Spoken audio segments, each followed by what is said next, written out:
What I make you? Good?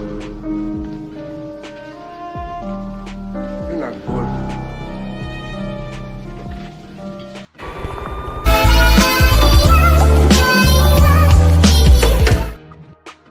And you already know what it is. Jay Williams, let's live life. And we're back. Happy Friday night, man. Happy Friday night. We wasn't gonna do this at first, right? Because nothing was working. Everything was malfunctioning. But, you know, here we are. I never claimed to be like the smartest computer guy in the world, man. White Boy Summer said, what up, Jay? What up, man? Salute. Amputee Stumps. Hey, let's get it. Hey, salute. Lincoln Hawk, member. Much love. Loving Friday night with Jay. Hey, absolutely. Monte, baby, salute. Jojo Tio, what up? Salute. DMC, what up? Salute. I'm gonna give y'all a minute to pile up in here.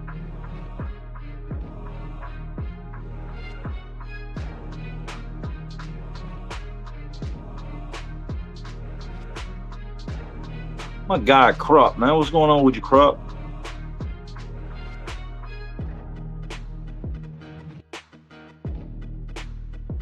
A lot of people not doing nothing at 10:30.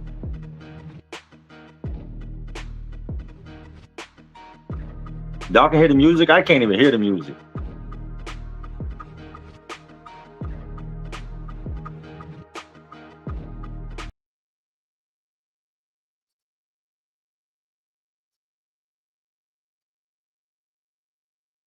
$154.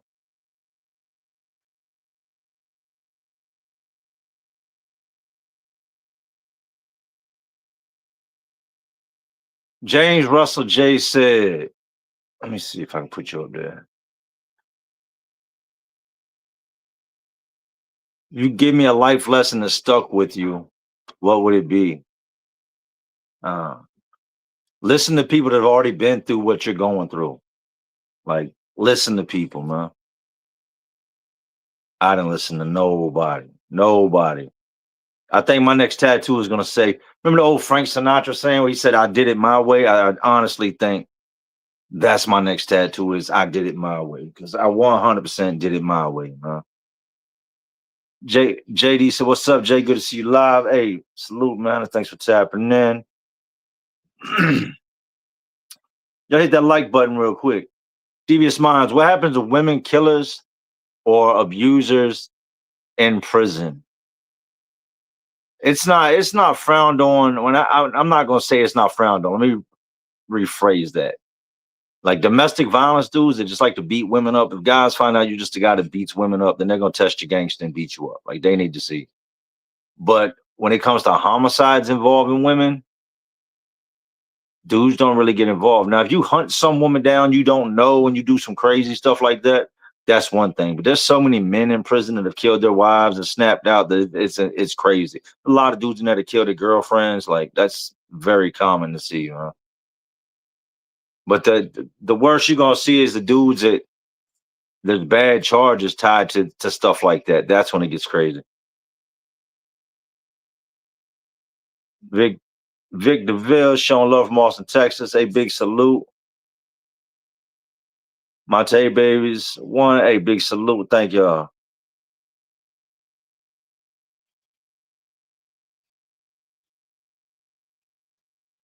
Adam Chewy was good.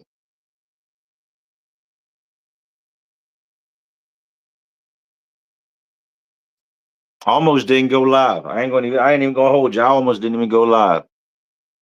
Smoking, chilling, getting comfortable, relaxing. I said, man, whatever. Let me jump up on that. So if y'all seen the real quick, I wanted to touch on this, right? We're gonna smoke some more. I need to smoke some more. But real quick, I wanted to touch on this. One of the last videos I did, not the last, I think it was the last before, of the dude that had all the bad videos and stuff on his phone, right? And on his computer that I ended up doing time with the first time, and he's now back. A lot of people ask why we make those type of videos or why are there so many of those type of videos? Because there's so many of those type of people. There's just so many of those type of people. I was also thinking about something else earlier, right? I was watching one of my older videos. I was checking something out. I was actually looking for a comment. But anyway, and looking at the older video, well, we were talking about booty bandits, right? it brought something to mind.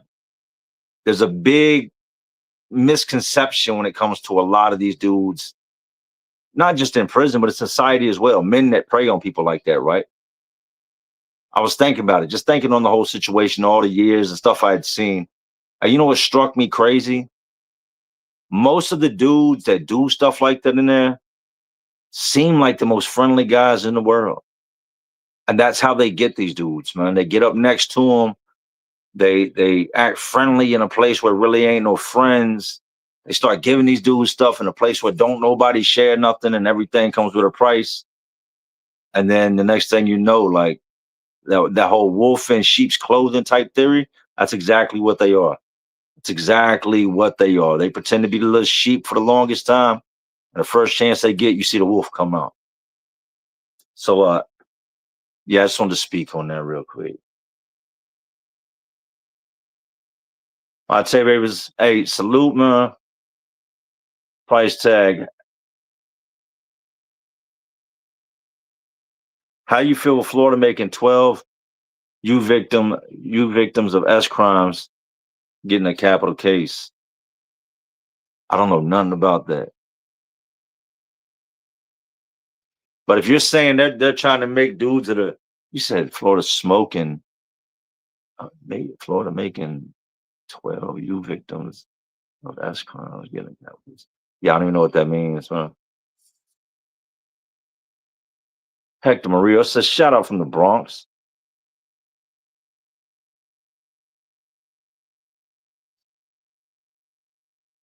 Be nice. It was good, Jay. Virginia 757 here. All right, we got the 7 cities in the house. Tim Smith in the house.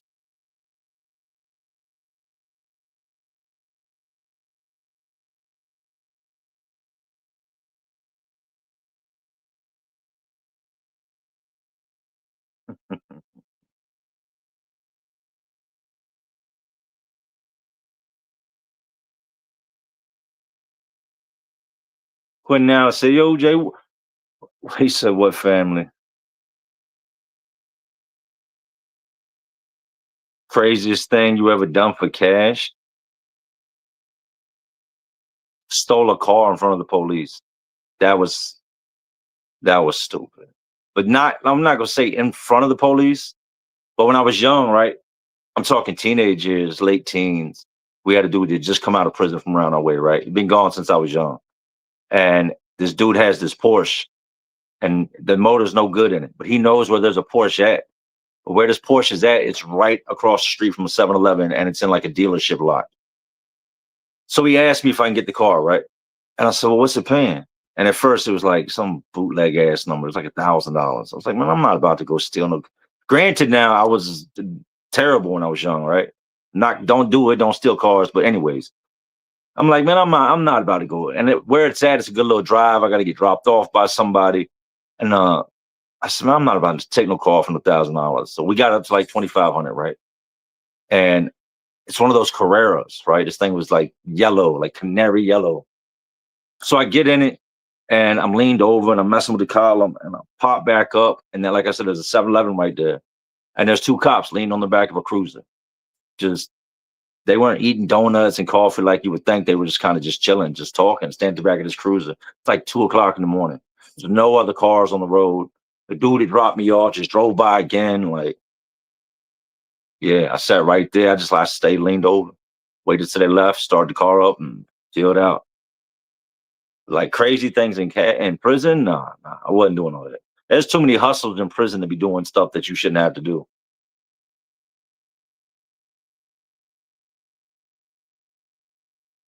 Jesse Real said, Jay, do you hate the hot weather? I do. Nah. I like the hot weather. I hate that the hot weather's going away. I'm starting to see leaves falling and the temperature dropping. Like, nah, I'm summer all day. All day. Wesley Home Improvements. What's up, my guy? He said, you think the Idaho killer would get 86? He put in for getting moved. They're flooding his cell and threatening him and messing with his trades. It's hard to say. There's a lot of dudes like him too. It's hard to say. That's all going to be on where he ultimately ends up. Doing his time. That's what's going to matter, is where he ends up doing his time, who he ends up in the cell with. Like I told y'all, dudes like that it's not uncommon. We had SM0KE here, right?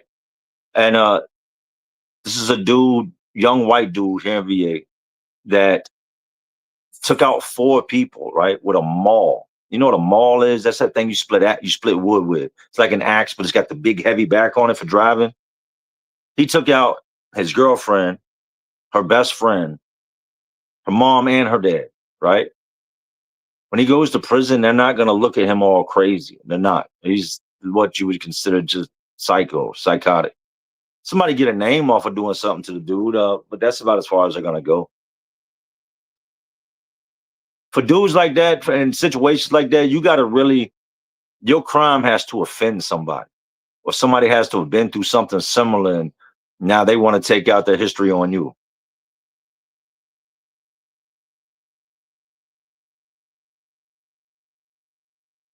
James Russell said, where do you see yourself with YouTube in 5 years? Podcasting.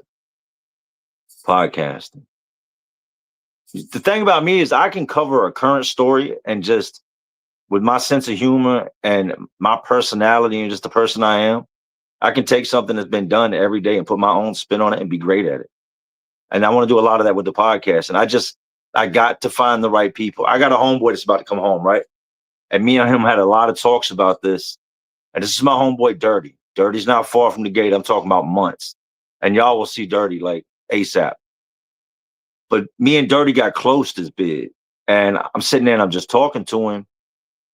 And I realized, I said, you got to call him, bro. Like, you've got to call him. You're a Mike A. And if you don't know what a Mike A is, like when it comes to like being on video with somebody else, you got a Mike A and a Mike B. Mike A is like the more aggressive person, the person that's, good behind the camera. He's a leader in talking. And then you got a Mike B, which is kind of like, I don't know, it's like Batman and Robin. You know what I mean? Robin would be the Mike B. He's a Mike A. Like he's great. He's somebody you can put on a podcast and the world is going to love. So podcasting for sure, man.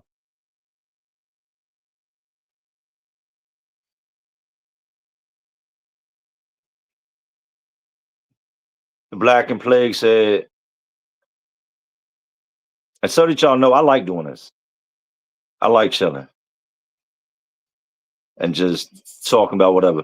What's the best way to avoid BS in there without a fight? Don't put yourself in situations.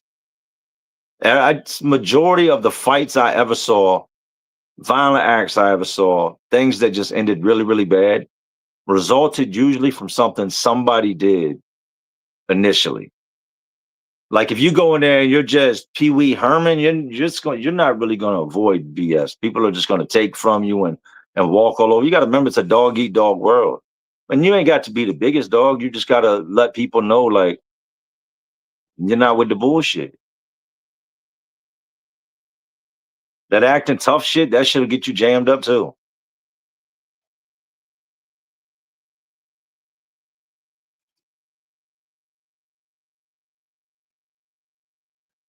Scott Cherry Senior said he is snitching on COs. He won't survive 5 years. Oh, facts. Yeah, if he gets into it with administration like that, he won't last, or he'll wish he was dead.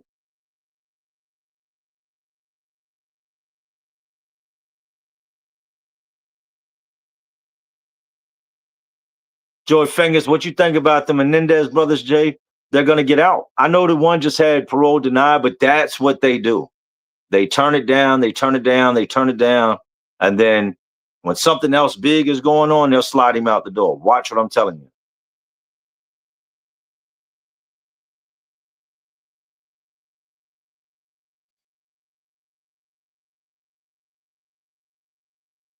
Uda J said, do you think the CIA planted crack in the hood? Amongst many things.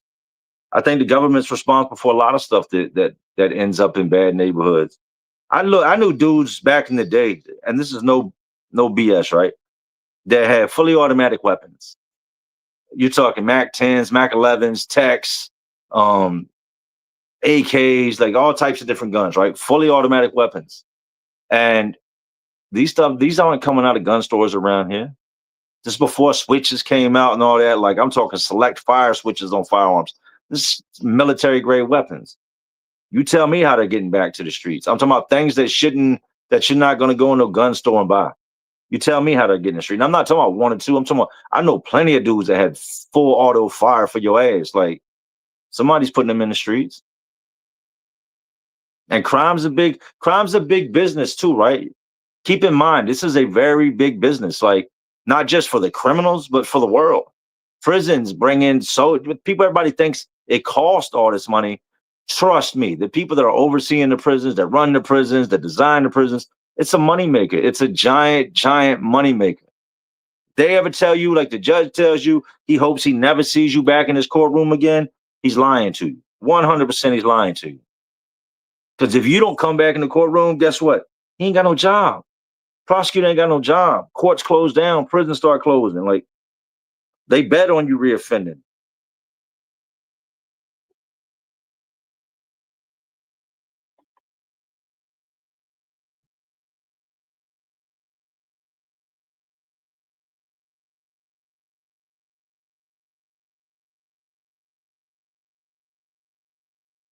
MW said, how many years you think Puff Daddy gonna get? Less than 10? Less than 10? I don't even see Puff getting 5. That's just to be honest. But max 10.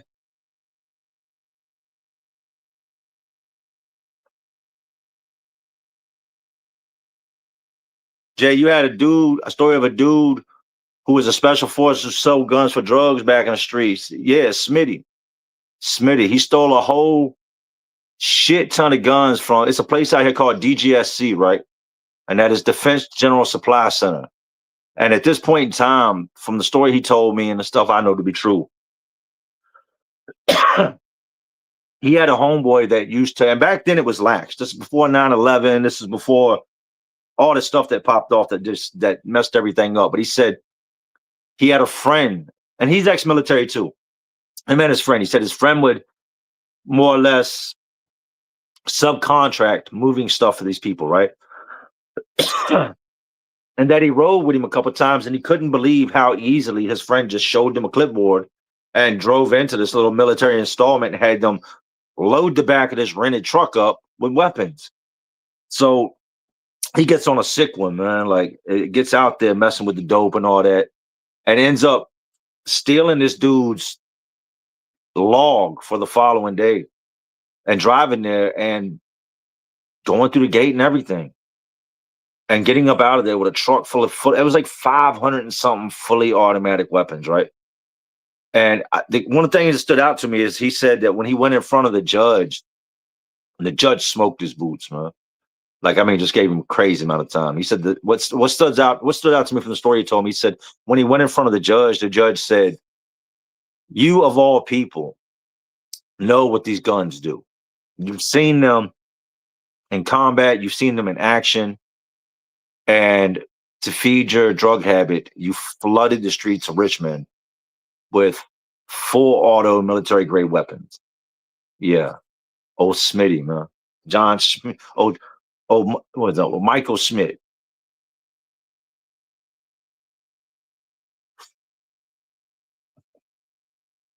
Killian Titan said, just wanted to drop in and show some support. Appreciate you. Everything you do. Salute. Hey, thank you, bro.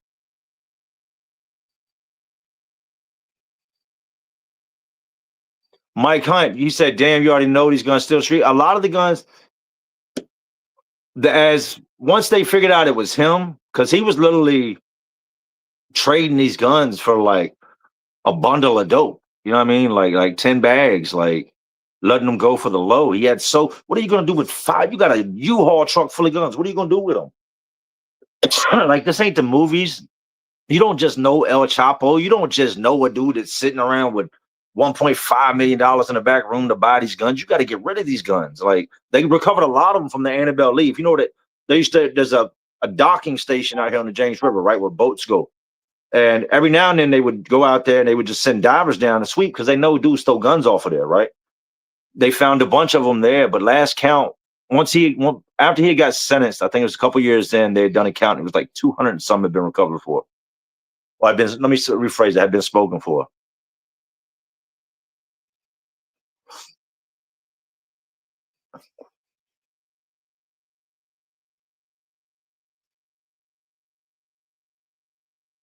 He said, already the GOAT, damn bro, dropped the full up. Yeah, absolutely.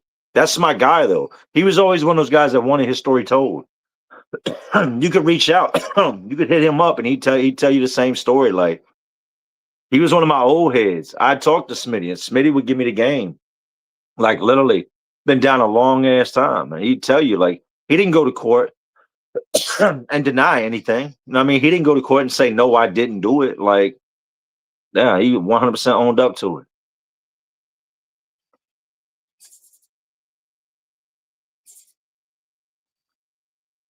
Big song man in the house. I got a Southside Frog here. And this is my guy. The Southside Frog is my guy, right? Like we grew up. He was around during my teenage. Shit, Frog was around since I was like 13. We did a lot of stuff. I did a lot of crazy stuff with Frog too. With everybody. With everybody.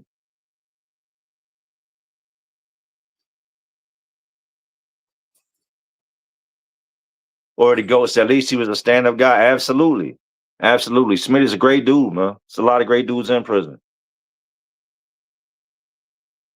My favorite story I posted is probably I'm a Little Bunny with the dude Hobbs, man.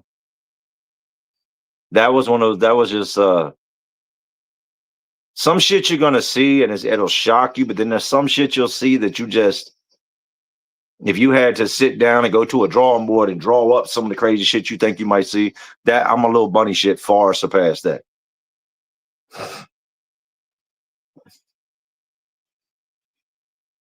Frog said, me and Jay stole rims off of stolen car while on the run. That's facts. Hey, you remember we had it? Remember we had a hey, Frog, remember we had that stolen car that one time, and we took that bitch all the way to Virginia Beach. And I think the car broke down while we were at Virginia Beach. Way back in the day.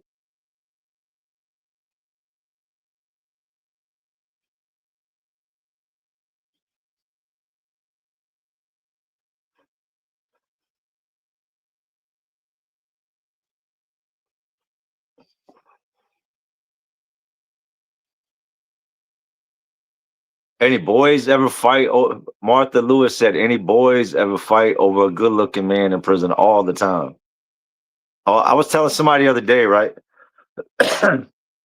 We got a close friend in the family, right? That's trans. And this person's like family to us. Love this person to death, right? But we're talking the other day and I said, you can't go to prison, right? Why I can't go to prison? They love me in prison, they love me. I said, I hear you. Yeah, but the black dudes are gonna be down in your ass. There's nothing against black dudes. I'm telling you, when a white dude would come in, it's like a lot of black dudes would go crazy. They would go crazy over it. But then on the flip side of the coin, you got the boys who don't like that shit. They don't like nobody coming in and taking their attention. So the boys are gonna get riled up. But dudes, you can tell when a new boy comes in the pod, if you've been doing time long enough, you can scan the room and get a good feel in there for who's undercover and who's looking to holler at one of them dudes and just been waiting for the right one to come to the door. You can see it. I've seen dudes do everything from come out and start doing push-ups, like right on the tier. Boy standing there with his bag. His dude's up there doing push-ups, and everybody's looking at the boy. They're looking at dude do push-ups. Like, okay, yeah, we see you. I've seen dudes go in the cell and change, like they getting ready to go to the store, come be in some gray sweats or something. Like, oh, hold on, go in the cell, put their best jeans on, their best, wife beater, whatever. Come back out the sun, just post up. Like, yeah, shit's crazy, man.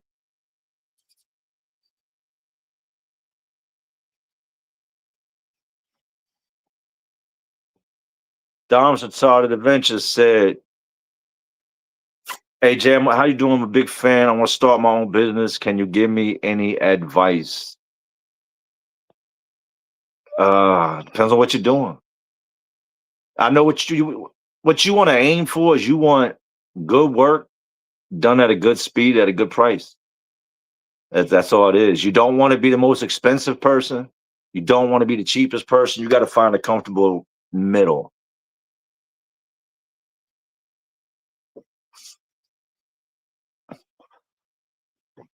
And be ready. Be ready just to your whole life changes when you start a business. You no longer just get to go home at 6 o'clock and be off work. Like it's not how that works. When you're a company owner, you're that guy that takes all the calls.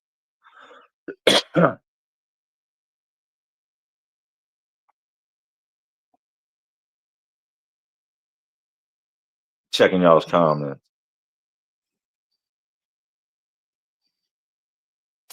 Wesley Home, what happened to the animated videos? Are any more coming? I could do some more. I could reach out. The guy that did the animation's awesome. Just Cousin says happy Friday, happy Friday.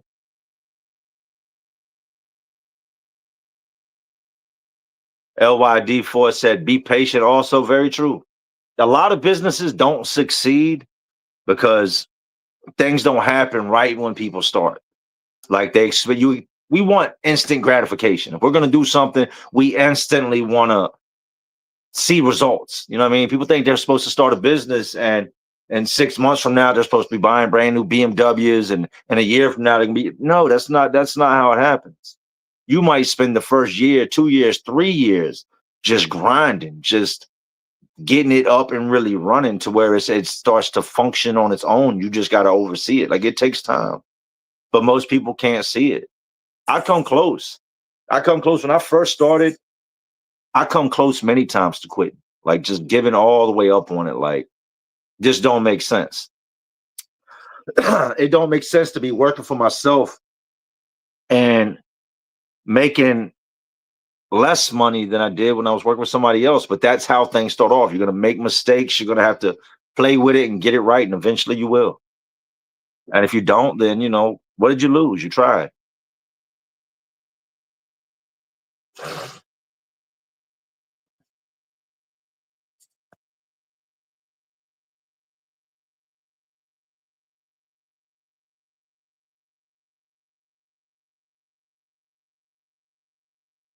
Hey, Matthew Flick, be safe, man. Salute. Much love to you in Australia.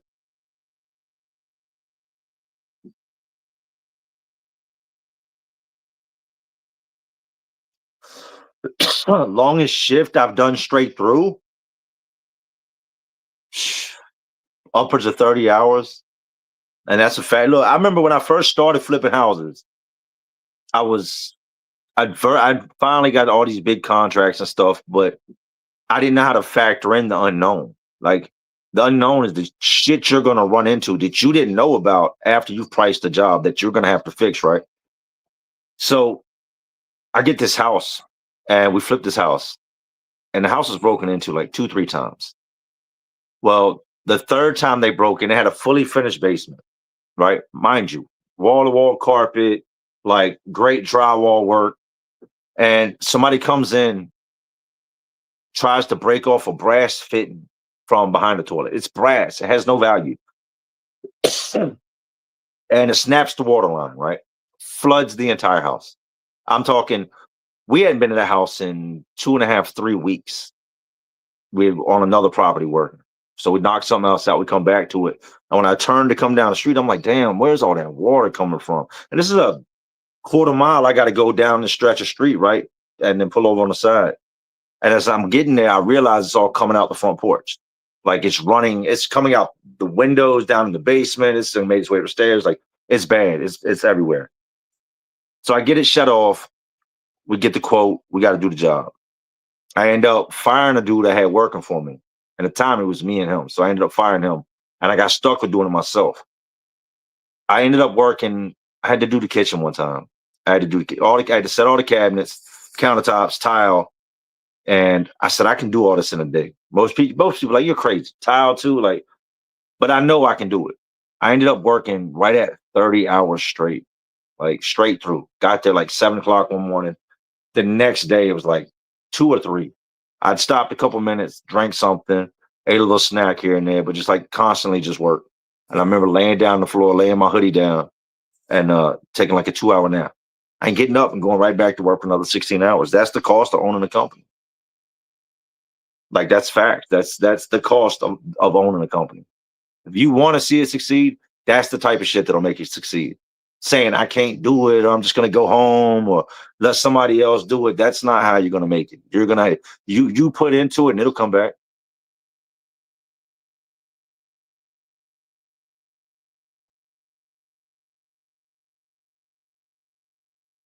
Wildest customer story while you were employed. There was a lot. There was look, we were doing a house in a project. And I'm talking like shitty ass areas, shitty ass, like on the other side of Afton. And anytime you're out there, just keep your head on swivel because there's just shit always jumping off on the street we're working on. So I leave. I come there in the middle of the night, something that went wrong. It's like the AC or something that went out, and I had to come work on the unit outside. I'm outside, shots are popping off. You hear people yelling around the block. I said, man, I can't wait. I need to get up out here. So I finish the job. I tell the lady I'm gone. I got to help her with me. I leave. We're headed to another job. Like there's a bunch of different calls came in this day, and I got to get the shit done. So we're riding, and I look, and all the trucks I get, I always get a king cab. I got to have the 4 doors on it, the back seat. So I look back behind me, and the drill bag's not there. And I asked the helper, I'm like, hey, where's the drills? Did you put the drills in the back of the truck? He's like, oh, I left them on the curb. Man, there are junkies everywhere. Like, them shits is gone. But I said, all right, let's run. I'm going to run back real quick. So when I come back, the drills are still sitting there, but there's complete chaos. The house that I was at, that I came to fix it, there was some dudes sitting on the porch. It was like his aunt, and these are like her nephews and stuff, and they were out front. And the aunt was the one that had the house. And I come back, and it's just complete chaos. There's ladies out there screaming. There's people running. There's cars taking off. One of the dudes that was on the porch, and I was talking to the lady or whatnot, let her know everything's done. They were there the whole time I was fixing the unit. Dude walked up and shot right after I drove off, and that was crazy. That was crazy. Like nothing I can do. I just grab my tools, threw them back in the truck, and I'm gone.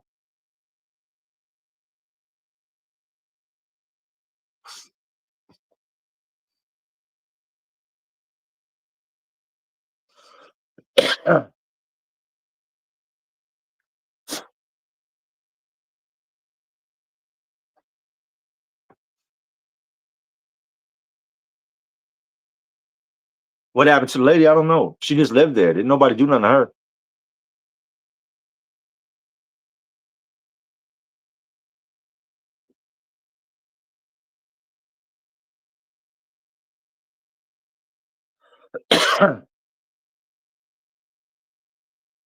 John Hoy said, sorry I had to interrupt. Bless up. Hey, appreciate you, bro.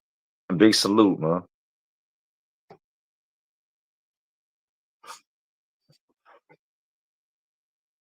Torres Barrios said, I look up you a lot, Jay. I did 3 in Missouri and was well on my way back before finding your channel. You're an inspiration. I appreciate it. I try to be. I try to be. I ain't perfect. Like I'm far from perfect, man, but I'm not stupid either. If I'm gonna tell you something, I'm gonna give you my honest opinion. I'm gonna tell you something that's gonna be the truth. Like that shit sucks. It sucks, man. I get to think about it sometimes, and I watch TV shows like Locked Up Abroad and different things like this. All them 60 days in, we stay watching this type of stuff, right? For not and what is it? First 48, we stay on that first 48. A lot of times that should have just had me thinking back, and it sucks. It sucks so bad being locked up. I think that's something people forget to say when they say this on there. They talk about everything that happens, but the one thing they leave out is how bad that shit just sucks. I know dudes here recently, dudes I know personal, like that I am close to in like everyday real life. I had a friend got out of jail this year, right? And he was out 4 days. 4 days, man. He got a whole bunch of like violations of this, violation of that, just 4 days. I'll talk to him and he'll be like, man, it sucks. I'm like, yeah, I see that. I see that. You were out 4 days. But yeah, it sucks, man. It's boring. Never forget this. There's times like once you get to actual DOC, it's more shit to do. But that jail shit is so boring. You spend so much time in the cell with just, if you're lucky, a book or somebody you can actually conversate with. You might get stuck in the cell with somebody you hate. just can't stand to see, can't wait for the door to open so they can leave or you can leave, just get away from each other. But yeah, it sucks. Outside of all of it, it's just boring and lonely as hell.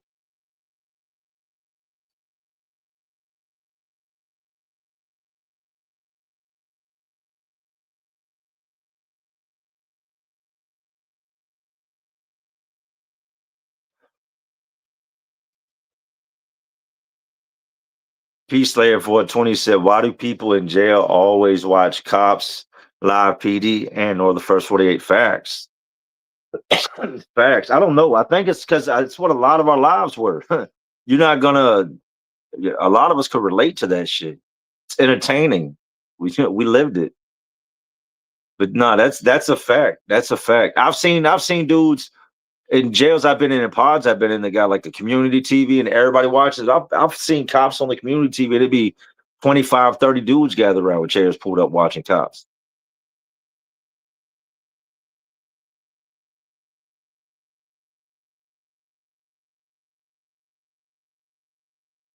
Yaz Remington III said, I work at a morgue in Charlotte, North Carolina. I swear we get a body from a jail or prison every month or so. I believe it. And they don't tell nobody. That stuff doesn't really make the media. It doesn't. If somebody's family out here starts pushing it, then they could probably get something moving. But the prison's not going to say anything.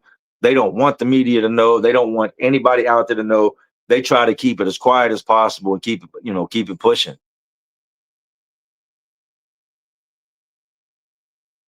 I know personally, the second to last place I was at, they had so many people go out on the weekend on fentanyl. And I mean, not just go out, but like lose their lives over just one weekend that the guards were saying they didn't know what to do with the bodies. The people at the morgue were like, we don't have nowhere to put them. You have to wait. We have to, I guess, get some of this shit done, some of this handled, some of it moved.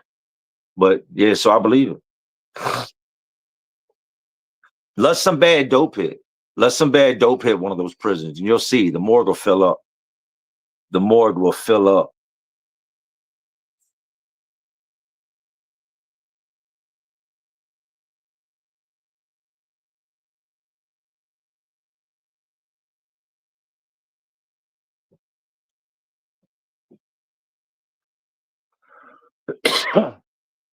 It's quiet as a bitch out here.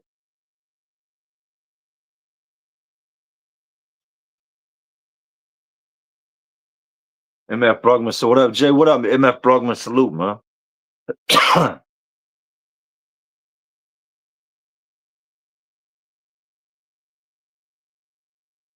Clarissa Rosado said that dope is no joke. Shaking my head is scary. Facts. Big facts, man.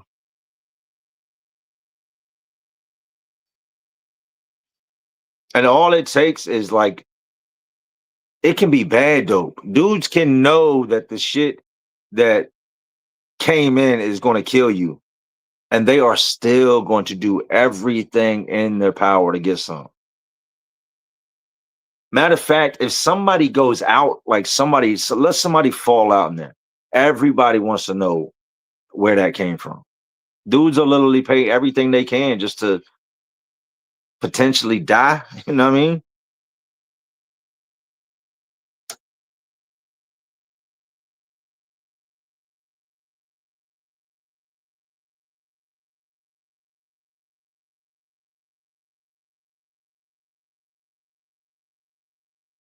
Southside Frog said Jay was on probation when he ran from the feds on the military base. Yeah, big fat.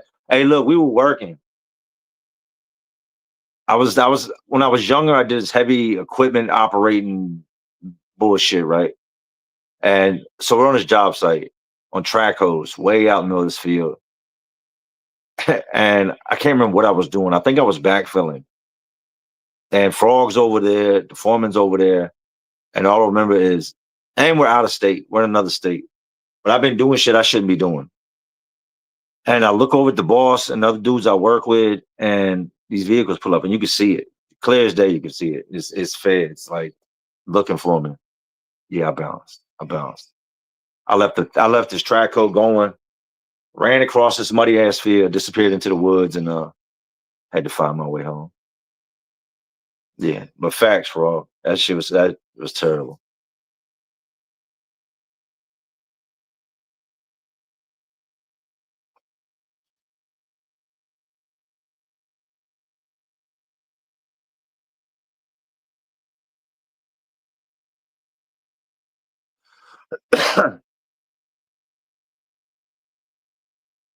Guadalupe said, "Where Tony at? Tony's in the car, man. Tony don't do much. Tony's in the car." John Hoy says, "Sativa, indica, or hybrid.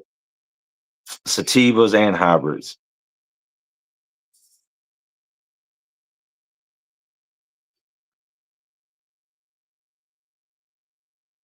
DJ D said, "Jay, remember this: all gas, no brakes. Hey, man, you got to put the brakes on at some point.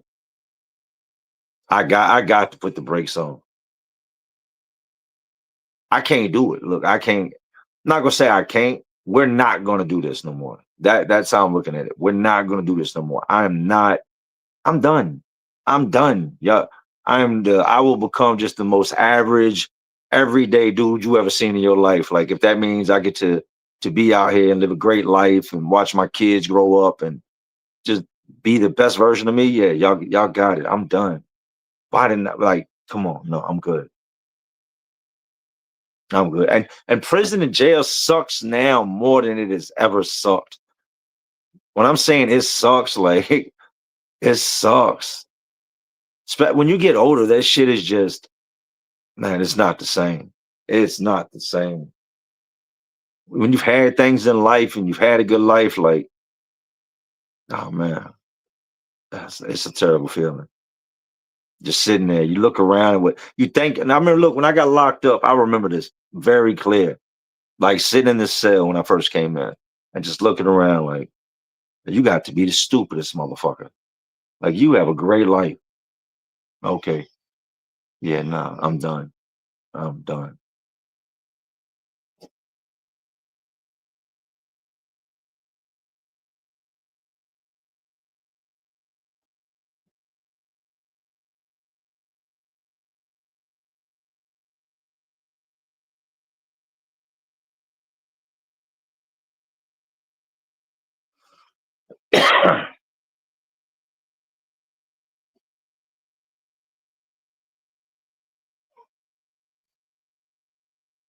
Damn, the comments are moving.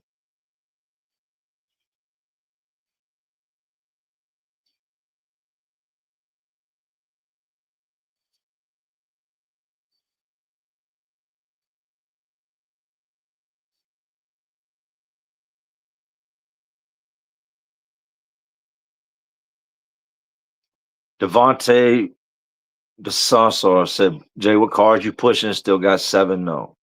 I do not have seven cars anymore. And I'm good with that. I drive a DTS. I got a Cadillac DTS.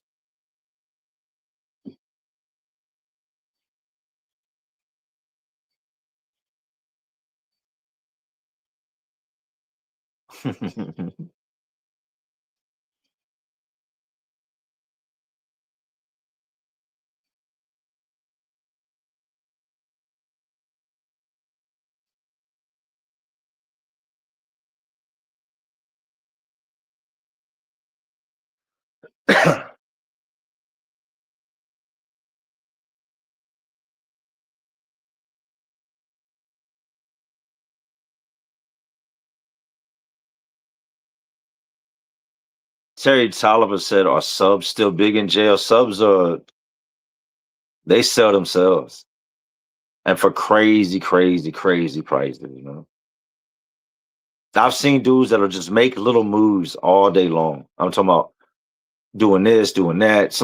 A dude might go wash somebody's laundry, right? I know some dudes that's what they do is you take it, put it in the washing machine, then put it in the dryer, fold it, bring it back. Like I've watched dudes actually do laundry for 3, 4 hours, right? You have other people pissed at them because they're holding up the line, make a couple dollars, and then go every single day and get that shit for strip every day.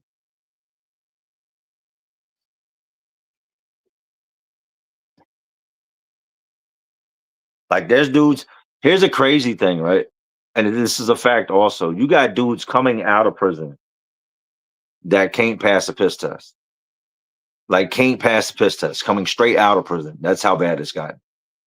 You got dudes coming out that have to go. Look, I know a dude that the day he got out, he had to go get dope. That had never done the stuff in the world. He had never done the stuff in his life, right? Never in the world. Gets hooked on it in prison, gets out, has a habit, and within 3-4 days, he's not going to CSPO. The strips, the same thing. Like they test for this stuff now. The prison's testing. I'm pretty sure POs are testing, because they know that people were getting so messed up for the longest. Look, I remember I was locked up in prison when the strips first hit. And I remember dudes just being trashed, like out their mind. Eat a half a strip, and they ain't done that in 2-3 years, and then eat half a strip, right? And would look like they were on just the craziest dope ever. Like they would just look trashed, like opiate high. And the guards would take them and piss them, and they would come back clean because they didn't know anything about the strips at the time. So in a matter of, I'm talking, once guys realized the effect it had and that it was so easily obtainable, it's just a little film. Oh, shit went crazy. Shit went crazy. And going back this time, now it's just like there's a market that just runs throughout all the prisons that this shit gets broken down to the stupidest, smallest sizes, and it sells.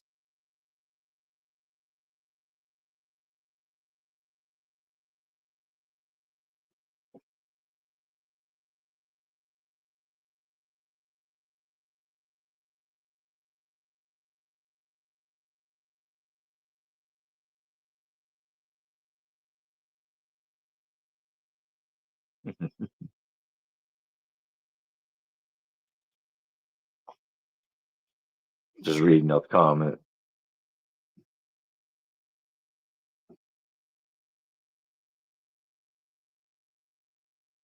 Big G, what's up, my guy? It's my dude right there, man.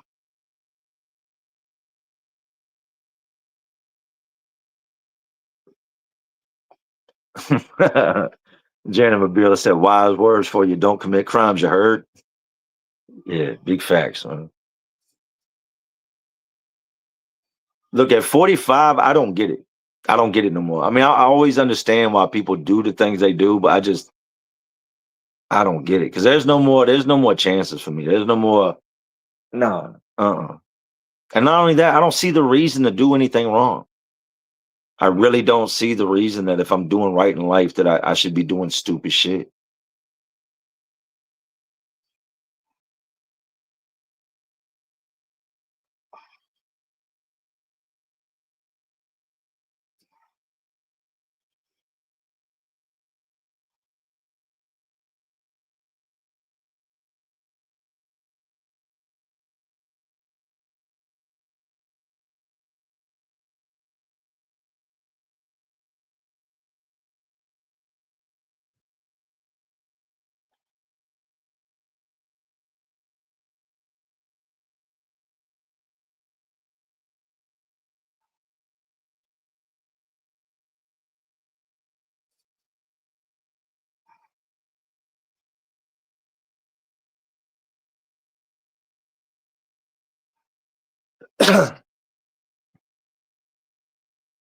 What's a good thing that you miss the most after leaving Philly? For me, it's got to be the hoagie or the whiz on the cheese sticks. I like the breakfast pretzels. Philly also does pretzels, man. A lot of people forgets that. But I like the breakfast pretzels and the sandwiches. The whiz is great.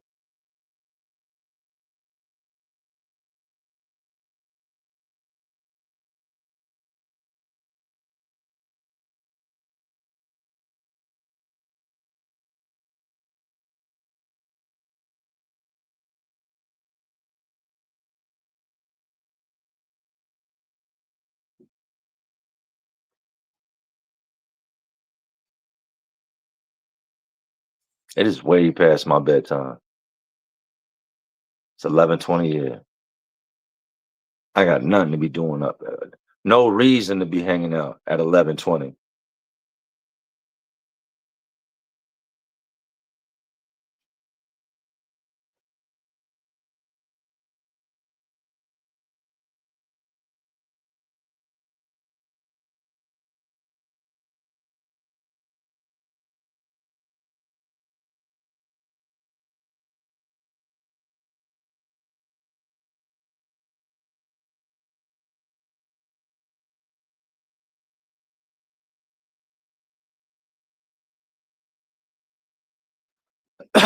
I rock with your channel. I learned a lot listening to your stories. How does prison deal with someone who like has a pacemaker or health issues or someone who can't work? Just like they do out here. You'll get all that. They'll do the pacemaker. Like you'll still get all. You'll go to medical, but it's just not going to be what you're used to. It's going to suck.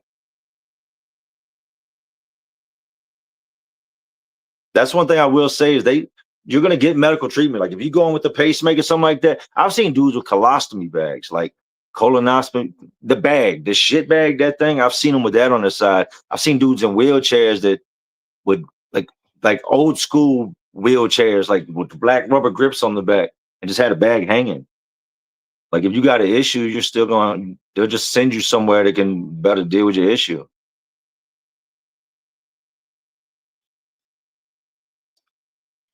Devin said you can't sleep on Philadelphia brand water, ice, love from Philly. No, facts. Facts.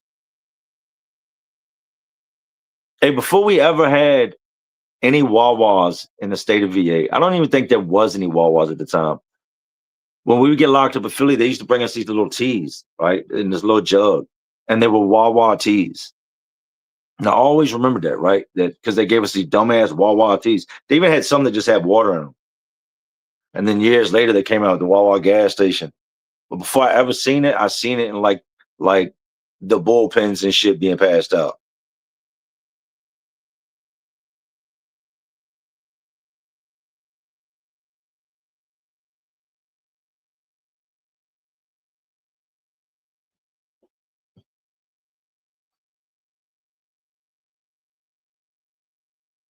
It feels great out here tonight, man.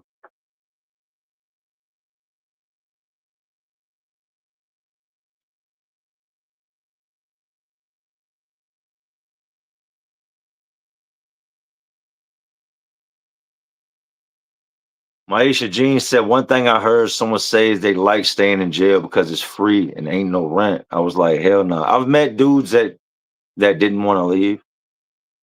Honestly, like dudes that had no plans on leaving.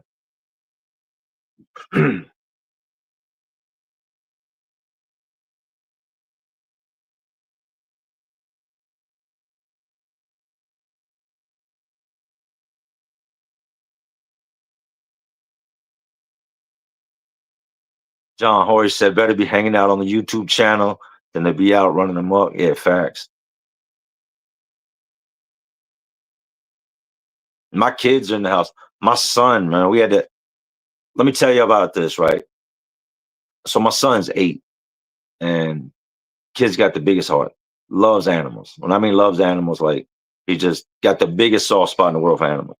So he's got these 2 bearded dragons. He's had them for 2 years, 2.5 years now, and he's watched them grow. Like totes them daily. He's always messing with these things. Always got one on his shoulder. I'll come in the room and he'll be laid back on his bed playing a video game, and he'll pull the blanket down, and the thing will just be sleeping on his shoulder, right?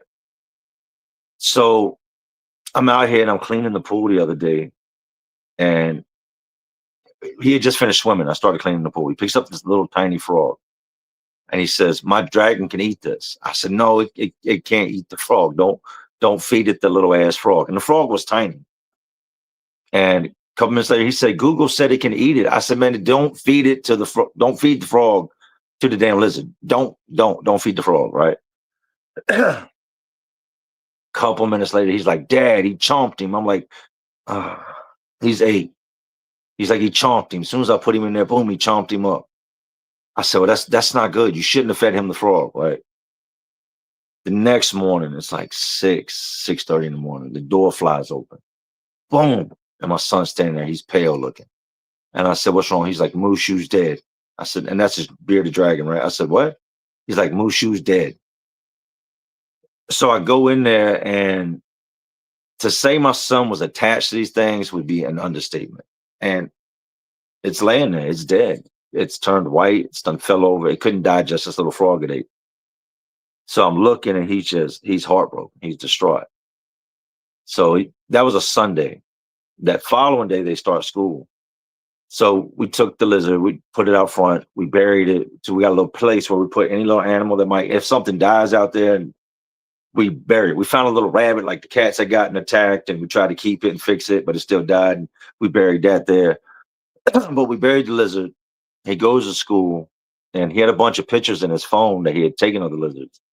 So I took a picture, like I knew one of the favorite pictures he had that he kept looking at. I got it developed, like an 8x10, put it in a frame. He got off school, I gave it to him, and it meant a lot, So he takes it home. We hang the picture over top of the tank. And so yesterday, when he got home from school, I said, I'm gonna do something nice. I'm gonna surprise him. We went to the pet store. He got another bearded dragon, a smaller one, a new tank set up, and try to make it better, man. Like I was telling my wife, I said I want him to have good memories when it comes to stuff like this. Like something even as small as a pet dying when you're a kid shouldn't be some big drawn out traumatic event. Like the people in your life should try to, you know, make it not so hard for the little man.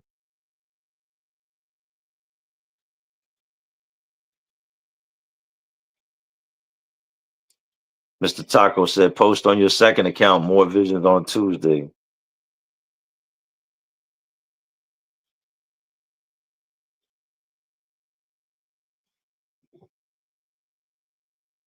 It's crazy. If somebody was to like ride up on me at my house, you know what you would see? Most likely you would see me in a cul-de-sac with my kids riding their bikes. If you saw me outside, that's what you see. You see me in the cul-de-sac with my kids and my kids riding their bikes. And I'm okay with that. I'm okay with that.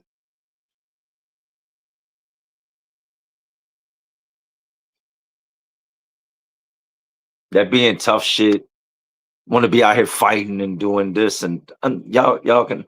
I'm 45. Ain't nobody trying to get punched in the head. I'm not trying to punch nobody. I'm not trying to. Just leave me be. Just leave me be.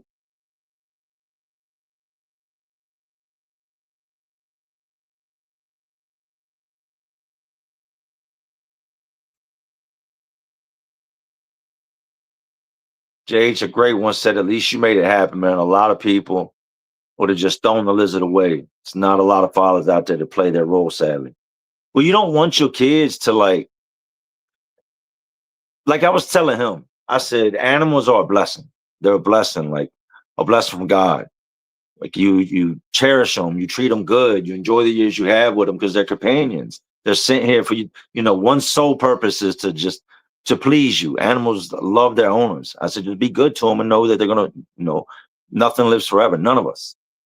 And I guess he kind of gets that, but still, like I remember we had two dogs when I was a kid, King and Queen, right? Two shepherds, and we lived beside like this airport out in Charlotte, right? Charlotte, North Carolina.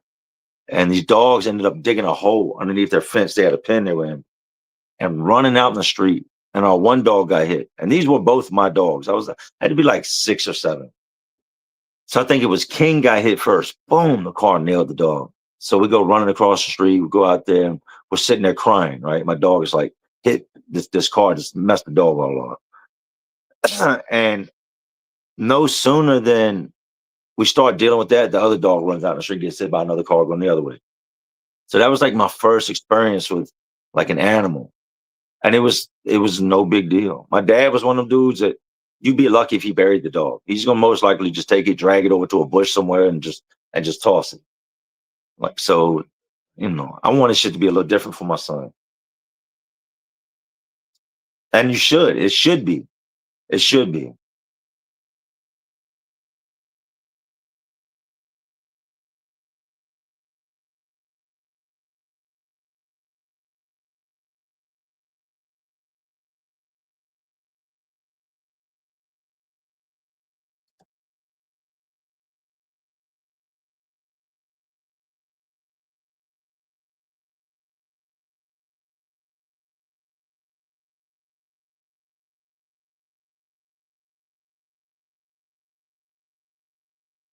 Mhm.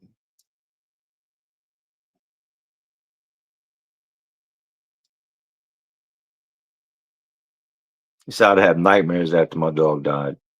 Look, the first real death I ever dealt with though was two kids that lived next door to us. And that I remember pretty clear. Like I remember I was 7. and we lived in this trailer in this big ass trailer park in Charlotte. And I used to go to these kids, like the trailer next door, and her mom would babysit me. And my mom would come home from work, and when she did, then I'll just go next door, back to my house. So I'm over there with these kids one day, and I think it's right before I turned 8, but I'm still 7. And they're playing with fire. They're playing with matches, and they're in the bedroom. So my mom comes home from work, and she calls over there, and she would just yell, and you could hear it through the living room. And the lady would yell in the hall, "Hey, Jay, your mom's home. Go home." I go home, and we're in the kitchen. My mom's cooking, and you just start smelling smoke. My mom's looking in the stove while she's cooking, like, where's the smoke coming from? And we end up opening the front door, and the trailer where the kids lived at is on fire. Mind you, I'm just a little ass kid, and it's burning. Like, not there's just some smoke coming out. Like, there's fire coming out the back. The whole back of the trailer where them kids were playing, the roof is just burning up. The sides are starting to burn up. So the fire department shows up, the police show up. They take out all of us, make us leave out of where we're staying, and a bunch of other neighbors because the fire spreading. They get the fire out, and the 2 little boys that I used to play with, they found them in the back bedroom, in a closet, curled up together. And they said that, and of course the fire did what it's going to do, Like, it was a terrible, terrible thing. But they said that they think the smoke took them out before the flames got to them, which I guess there's no good way around it. But yeah, that was my first actual experience with learning what it was to know that somebody died and that they're not coming back. No, they took that trailer and they put it out in this field, like when you first came into this place.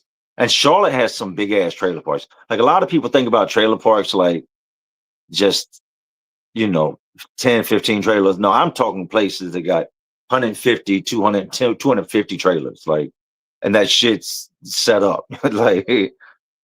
But yeah, they took this trailer and they sat it up front when everybody would come through as a reminder, like, how, I guess, and I don't know if it was like a memorial, don't play with fire, this is what can happen. But yeah, even after the kids died, we still had to see that burnt up ass trailer every day.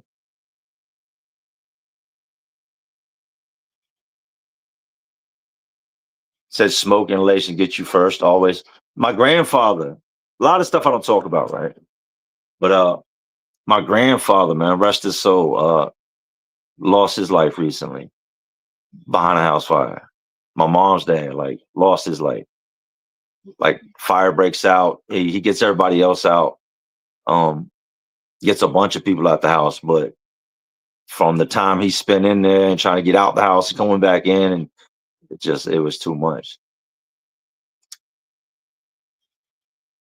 To me, it's crazy. Like, it's heroic to do that for your family, but at the same time, that's not a way you want to go. That shit sucks. Fire is terrible. Fire's got to be like one of the worst.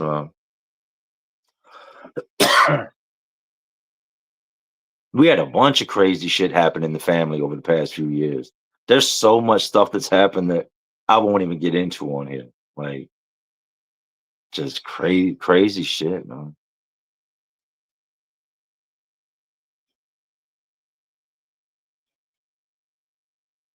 LYD4 said, my mom died when I was 10. It changed me. My wife, she lost her mom in 2023, and they were close. like closer than I'd ever seen a mom and a daughter before. And when she lost her mom, like, it changed her. It changed. I think that's something nobody looks forward to.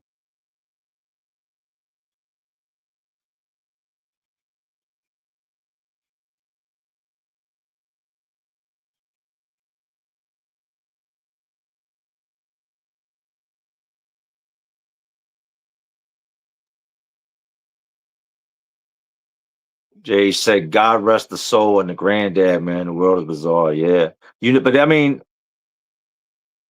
I don't know. That's just, you live a long life. He lived a long life, like a long ass life, only to be taken out by fire. I think when you get up in those, and then you start getting up in your 80s and 90s, you're not thinking about fires. You're thinking about just the time you have left. So to have that shit snuffed is like, damn. But everybody else made it. So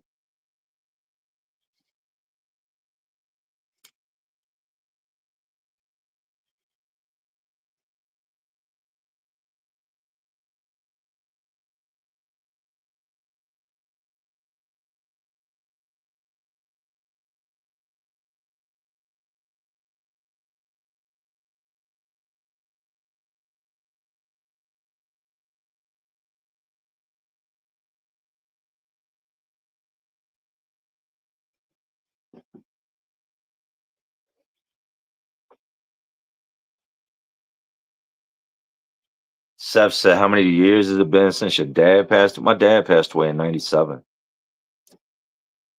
97, October of 97. Frost said I was there when Jay lost his father. She had me in tears when we found out things. Yeah, facts, he was. That's a fact. You lived with us. Those are stories I ain't even told yet. Like I got stories like crazy, crazy teenager stories that we just were just out of control. Like after my dad died, we threw a party at my mom's apartment that lasted for days and days and days. And it's crazy. There was so many just drunk, underage people. Like I wasn't like I was 17. So we were just, I mean, you tell people there's a place that everybody can throw a party, everybody knows everybody's gonna be there. Man, it was crazy. We had cops out there, stolen cars being driven out there, like oh man.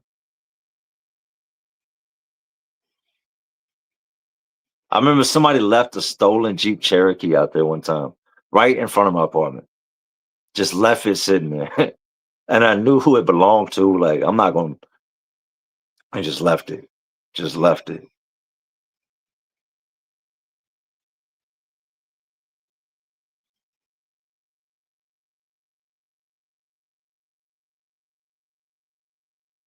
Don King said, RIP Almighty Zeus. Yeah, man. Salute to Claudio, man.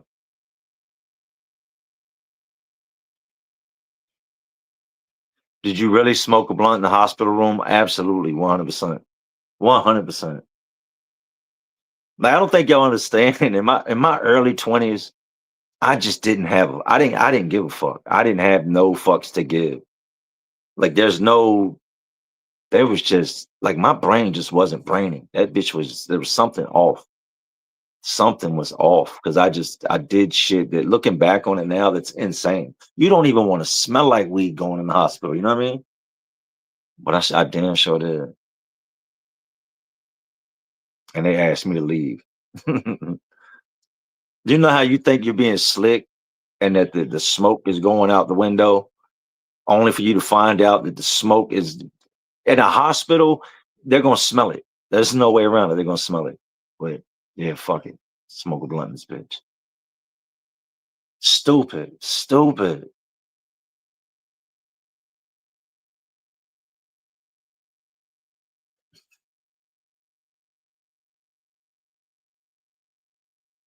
Al Chewy said I took a shit on my buddy's girlfriend's couch when I was 23 once. I was so drunk. She came out, caught me, and we ran out the house. You should have kept that to yourself. Hey, we had a homeboy Uno, man. Rest in peace to Uno. That Uno could drink. And Uno got shot a bunch of times when we were younger, right? He got hit up.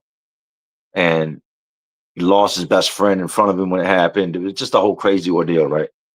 So after he gets shot, he's not the same. He starts drinking. And I mean drinking like this is what my life is. I'm just gonna drink. And he was a street dude. He was a hood dude. He would always be, you would see Uno anywhere, right? And he would just be trashed, like super, super trashed.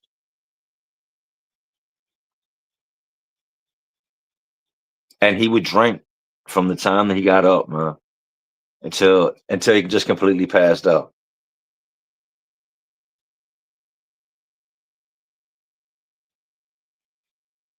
So anyway, more the topic of the story. Uno would get drunk to the point that he was belligerent, but he's still my homeboy, right? Like he's not belligerent with us. He's just belligerent minded at the moment, right?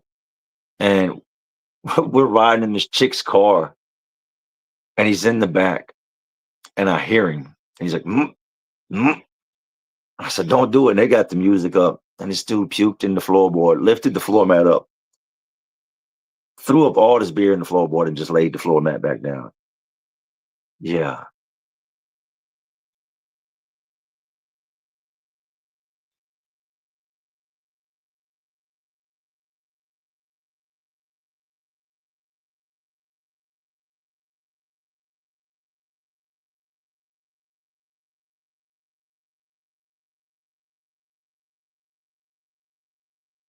He said, "Who's taking shit on couches?"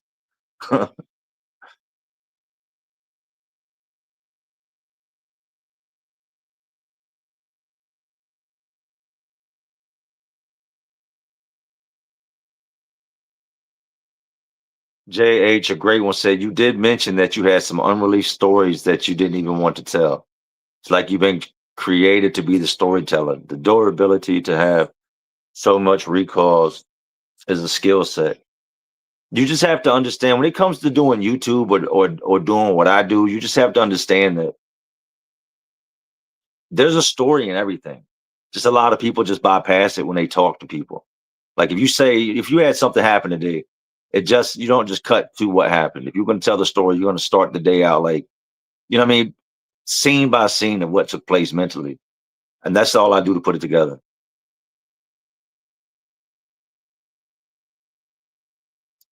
Like just setting up this live stream, so many things had to be done. Every single thing that I did it was a scene. And that comes with being the art of storytelling. But you know where a lot of us get this?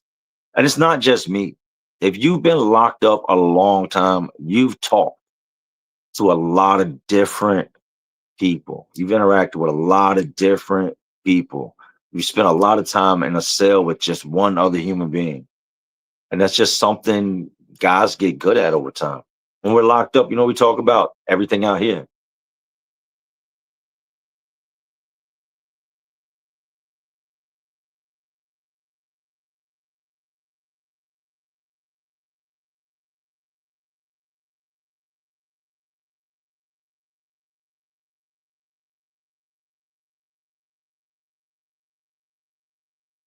Complex. Is Tyrone Street still there? Yeah, it's still there. Hey, Frog was there on Tyrone Street too. I watched Frog get to fighting out that bitch one night and end up at this gas station. There's a CJ's Mart, the RS Express. Now it's something completely different, right? But dudes hustled out there. That's right there on JD where you got Lynn Haven, and he stumbles over to this gas station and is out, like leaking. I'm like, man, I gotta go get him. He's gonna end up going to jail. So I go over there and I'm trying to help him up, and he goes out. Boom, falls out, right? Unresponsive. Police pull up, and I'm standing there, and this is my homeboy, and he's stretched out, leaking everywhere. Get on the ground, don't move. I'm like, oh, I didn't do nothing. And he's ready to lock my ass up. He woke up and was like, no, he didn't do nothing. Oh no. Yeah, but Tyrone Street's still there.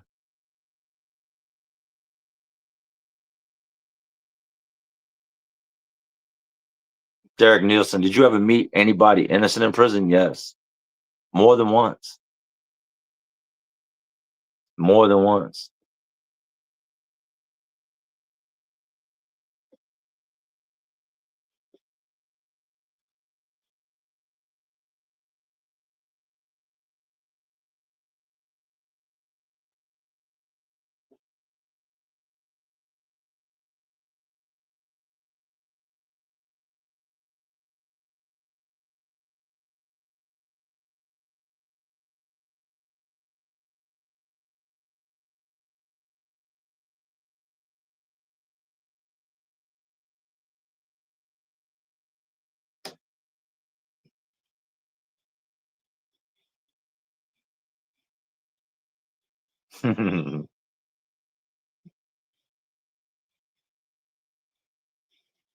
Tyreek Bank. Something's nephew. Any advice on keeping a strong relationship or marriage? Honesty. Honesty. That's the key to everything is honesty.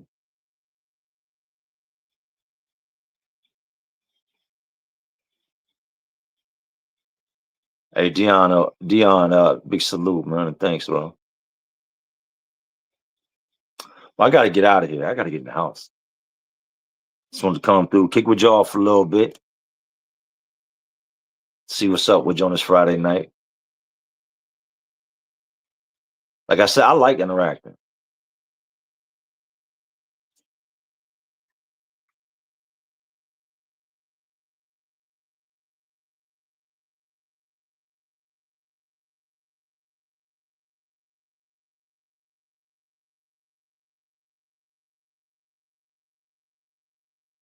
What's the most creative thing you've ever seen made in prison? I seen a homemade cell phone charger. Hey, look, I had a still, and y'all can go to Woody. Go to Woody's channel. You can ask Woody. Woody was my cellmate. A new life with Woody. I had a still at one point. When Woody first moved in the cell with me, I think I had 5 gallons of wine that had been cooking for like 3 days. I didn't really know Woody like that. So I'm thinking he's asleep, and I'm down there trying to burp this big ass bag of wine, right? And that would be what I did. But because I worked maintenance, I could get a hold of things other people couldn't get. Like we redid over the administration building, we redid the HVAC unit on top of the building, and there was so much copper tubing left over, right? So I steal a bunch of the stuff, I bring it back. I start making this wine. When I'm done, when the wine comes up, I get a 1 gallon jug, right? And put just a gallon of wine in that. I put the stinger through the top of the cap, down into the wine to heat it up, and then another tube that's not touching the liquid, that's like a vapor tube. And that's where the copper hose would go, right? We would cook off legitly 5 gallons of wine at a time to get sometimes maybe like 3 peanut butter jars. You know how big a peanut butter jar is? About 3 of those full. Yeah, we had a whole. I'm talking about. I remember times when that shit would be cooking, and I'd have 2 or 3 bottles cooking at once, all dripping into the same jar. That I'd be laying in my bunk, and my bunk would be rumbling. Like legitly, you could feel the bunk shaking. That's some creative shit. I've seen homemade ovens made. Like my dude Silver Chain, he would take a computer board out of one of these small ass TVs, and for somehow, some way, he knew like he knew all this shit. So he just take out the sound part and wire TV jack on it, and then a power jack on the back, and a little volume button, and you could plug that bitch in and hook it up to anything. Then he gets like TV speakers out and put them in cracker boxes. But I remember Saturday mornings of Greensville, I'd walk in the pod, I'd come in from rec, somebody be cleaning their cell, and all you'd hear is music thumping out of it. Dong, dong, dong. Like that shit was creative.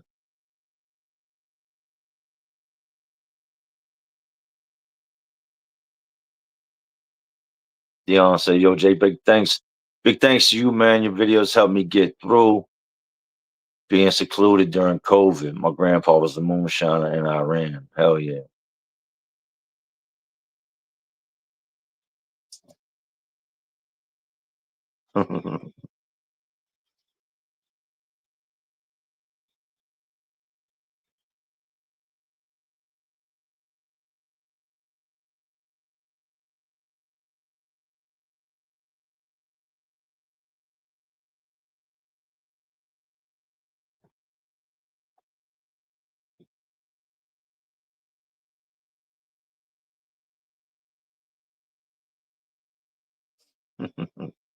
Some of the comments be funny.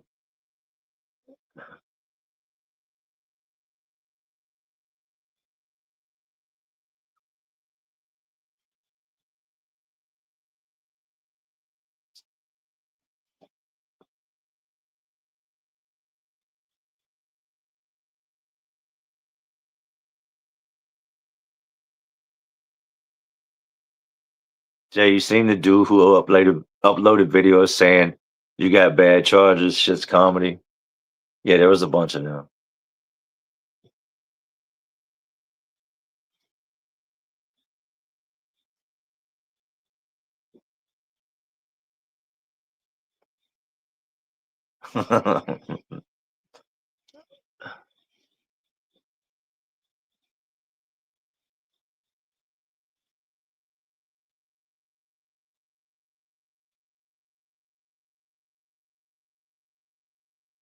Nigga Lewis said, Jay, where are your newer videos? What do you mean? They're on the channel. They drop every 3 to 4 days.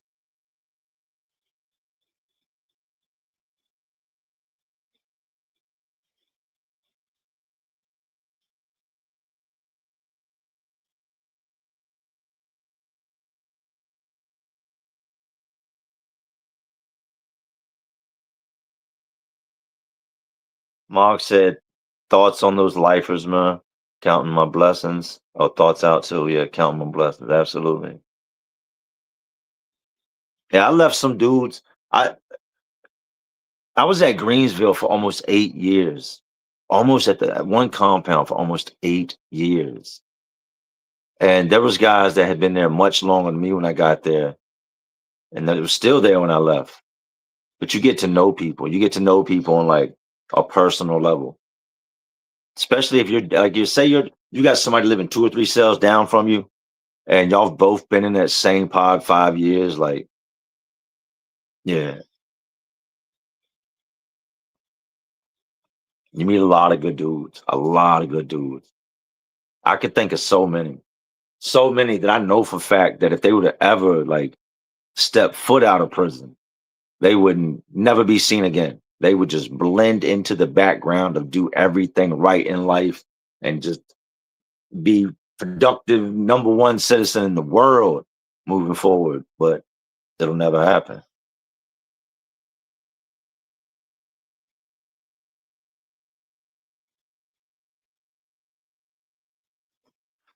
Seth said, how many days were you cooked off all them Zans? About 5. Like real talk, about 5. That was some stupid shit. You ever just do something and after it's all said and done, just be like, man, you got to be the stupidest motherfucker. Like you got to be the stupidest motherfucker.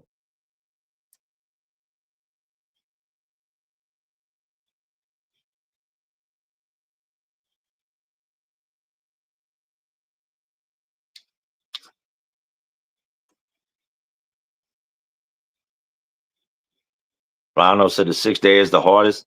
Here's the crazy thing. I don't remember. There are days that are just they're like the memories are like flashes. Like there's bits and pieces and fragments. But that shit was, and you got to think, I'd had a script for shit, year and a half, 2 years. So, and I never took my medicine until it was time to go to sleep. I always respected it and, did what I was supposed to do with it. But that night it was like, fuck it. Fuck it. Them cop car lights behind you, that shit is, you already know. You already know. You're like, man, I'm fucked up. There's no good outcome. Once you take off, there is the best outcome is that nobody gets hurt. But there's no good outcome no matter what. Once you took them, if you just decide to pull over at some point, you're still going to get every charge that comes with a police chase.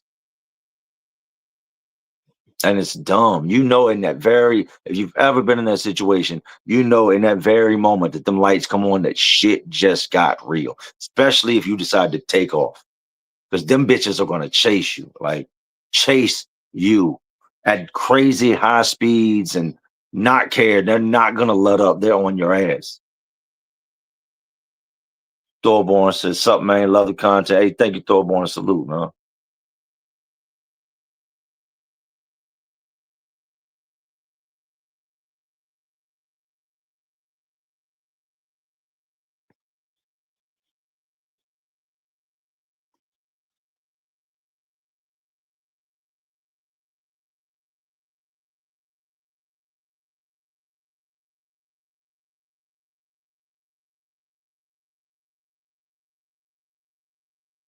And Suboxone too.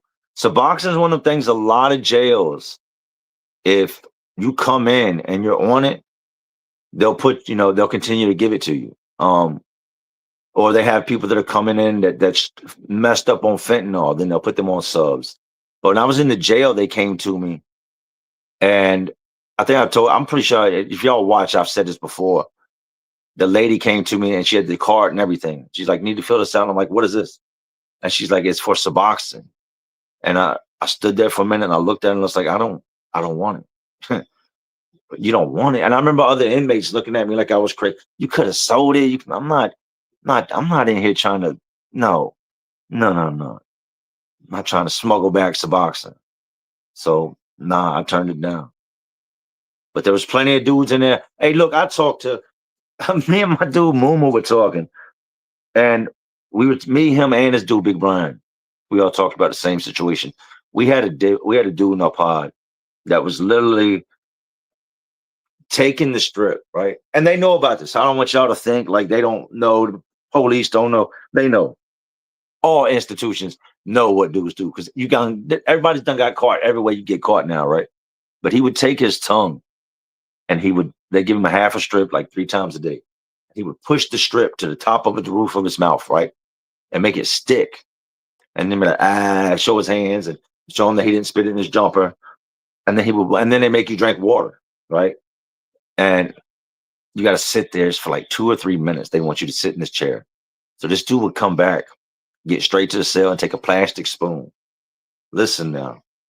He would take a plastic spoon and scrape the roof of his mouth. And then take the film and breath and gingivitis and all that oh no type shit and scrape it onto a piece of paper and had dudes that were literally like in competition to buy it, like offering the most money, man. Like that shit right there was next level. When I walked by the cell, and the dude was crazy as a bitch too. I'm not gonna say much more about him, but I walked by the cell and he scraped the roof of his mouth, man. And yeah, my cellie's like, bro, yeah, they're buying that. They're buying that. Oh, that's thug life right there, man. Said they would eat his mouth gunk. Yeah, 100%. 100%. 100%.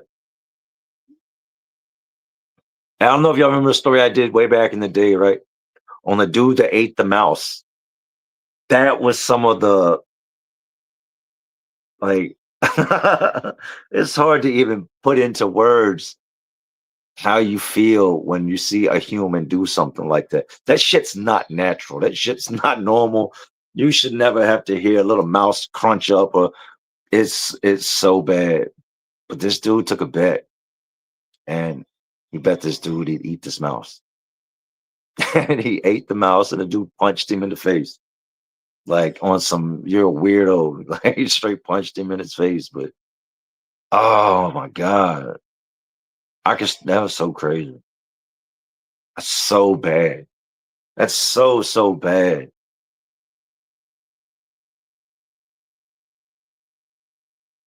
Hey, they had that. I think I told you also, look, they had a dude in my pod that they convinced to swallow a watch battery. Now, I don't know if you know what'll happen if you swallow a watch battery, but you should definitely never do it, right? Go watch a video on what happens if you swallow a watch battery. Yeah. Yeah.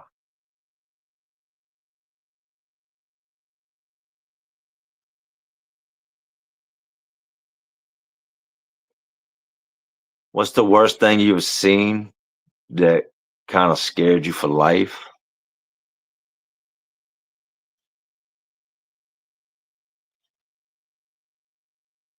I don't know. You get to a point where you're not really just not all that scary anymore, if that makes any type of sense. It's anything, change is scary in general. But when you start seeing like violent situations, that shit becomes second nature. It becomes second nature. You're going to see, especially on high levels, you're going to see shit jump off. You're going to see people get hurt real bad. And it becomes just normal. Becomes normal.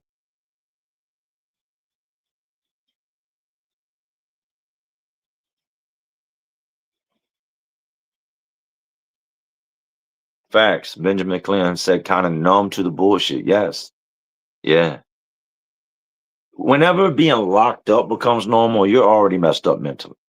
Like on the day that you just like completely succumb and just like accepted the fact life is going to be better for you, but you're now messed up mentally because you just get used to being in prison. Oh 05, oh 06, oh 07, oh 08, oh 09, 10, 11, 12, 13, 14, I come home.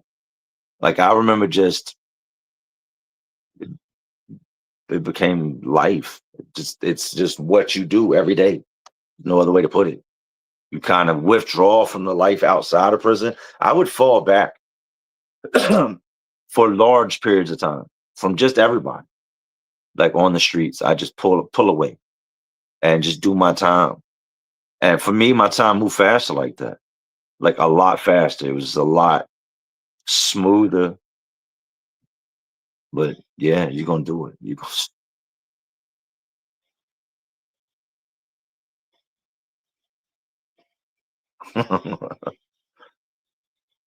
soggy bottoms, the mamas and the popums was sickening. Hey, let me tell you, that dude.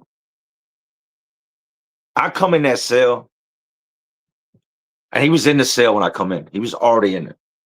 I come in. I'll never forget this shit. This dude was probably it's definitely one of the most bizarre individuals that I ever, as far as like transport or being at court or something, that I've been in a cell with. He's definitely up there.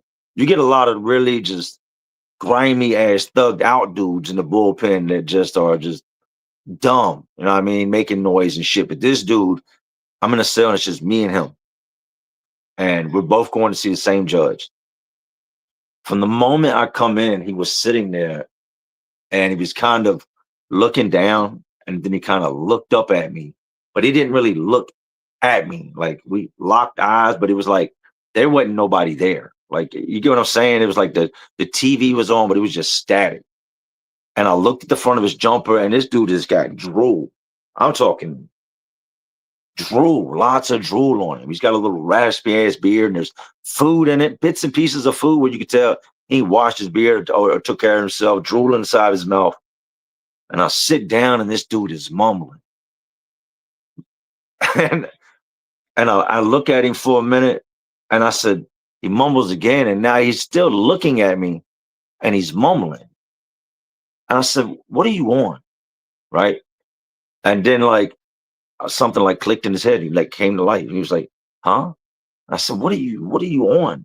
Like you couldn't tell me that dude wasn't high out of his mind. I was convinced. Judged him right off the gate, right? That's how messed up he was.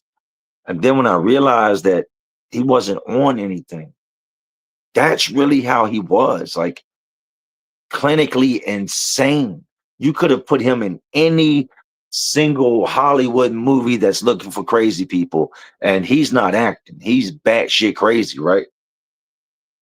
Yeah, yeah. He had some, and the shit he could do with music, I'll never forget that either. Like him rambling off this trivia.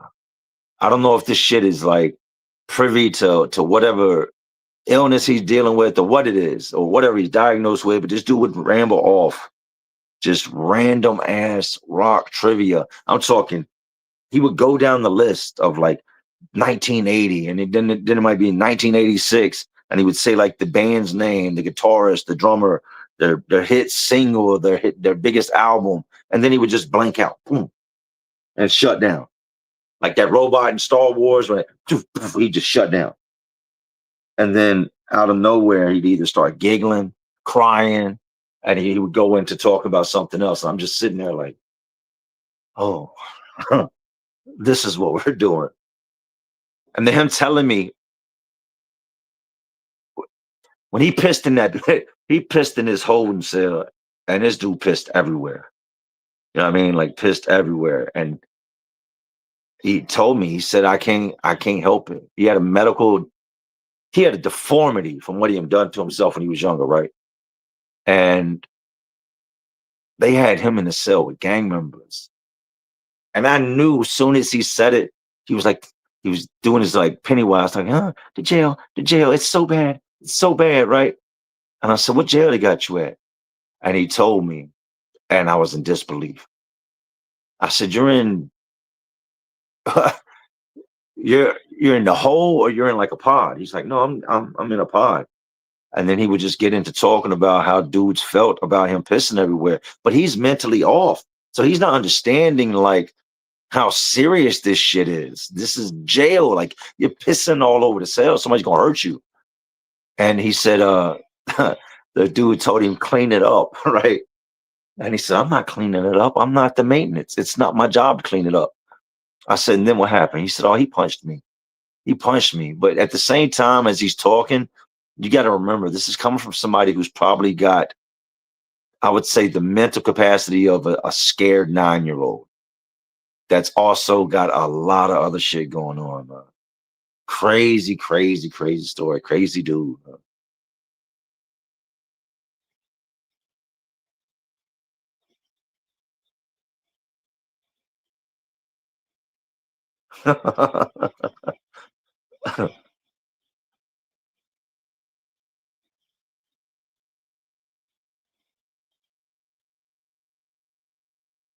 LC says, so how are you liking being a full-time YouTuber? I love it. I love it. I like being here. I think that's what a lot of us, we sacrifice with our jobs is you work all week, right? Every week, month after month, year after year, to pay for a bunch of shit that you're only around sometimes, your house and the things you like and just everything that comes with being at home. You spend all this money just to have all that, just to have to turn around and always leave. So I love being here. It's great. There's no other way to put it. All right, for a salute, man.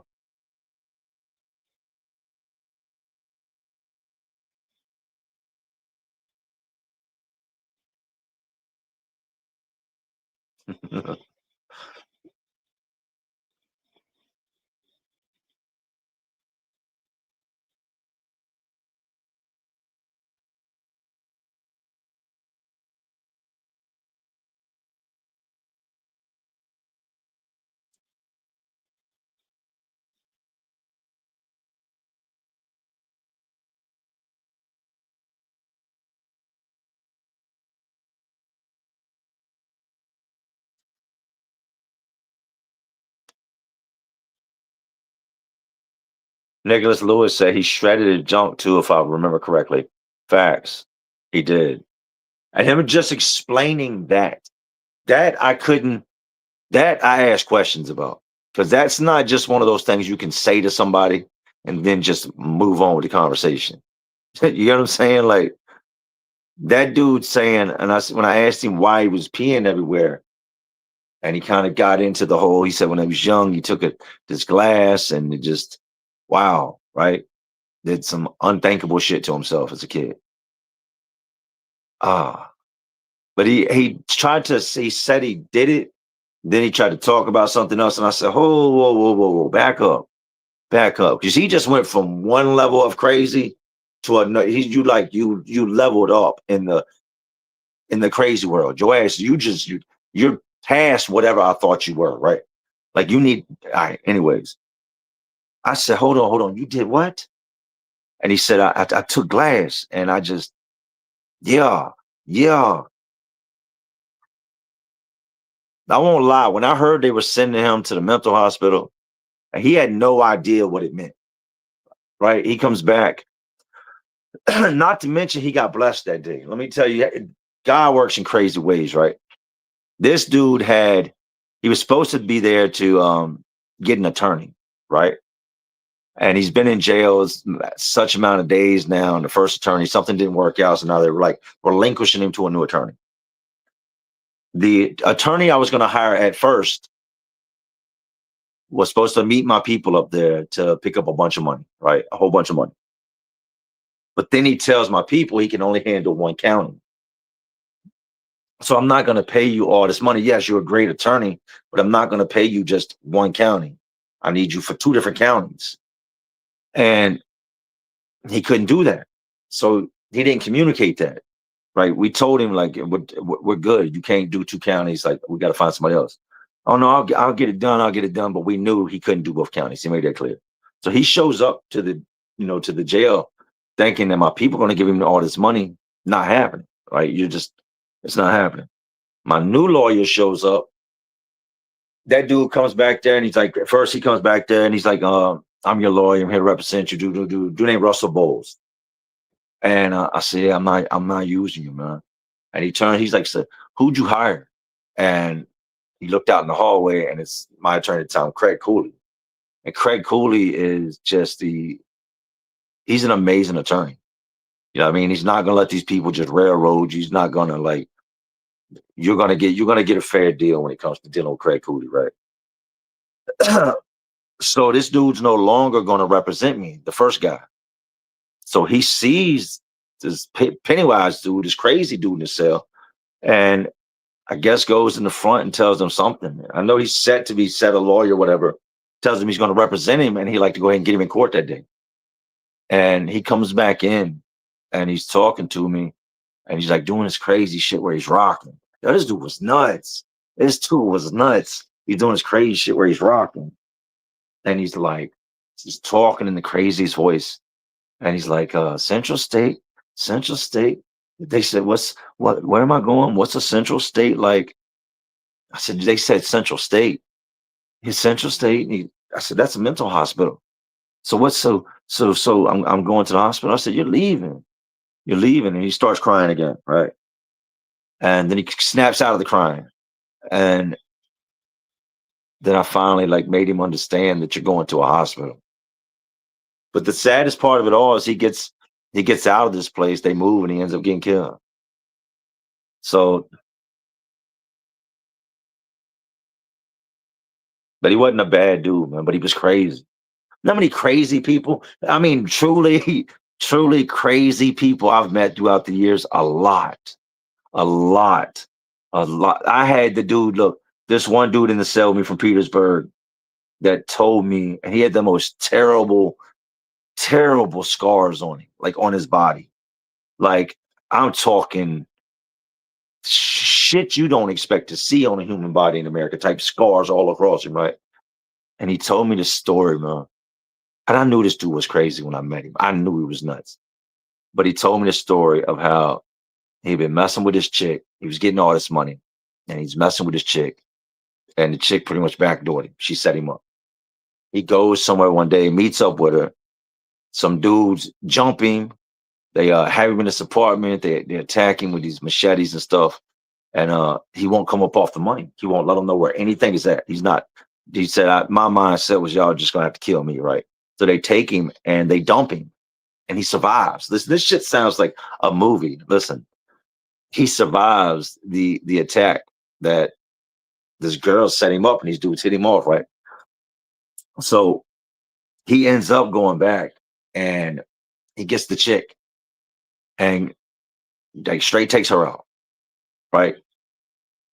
There's a whole bunch more that would took place, but I'm just gonna say that part. He takes her out and started to, and this was in his paperwork. Ah, man, YouTube is gonna demonetize the hell out of me. Started to eat this person, right? Like, truly crazy. And he told me this. He told me this whole story of, like, him waking up in this bush. He's like, I was in so much pain. And he's showing me these marks on his body that looks like, it looks crazy. It looks crazy. It looked like somebody cut him apart and put him back together again. Some of this shit was so bad. Crazy, crazy.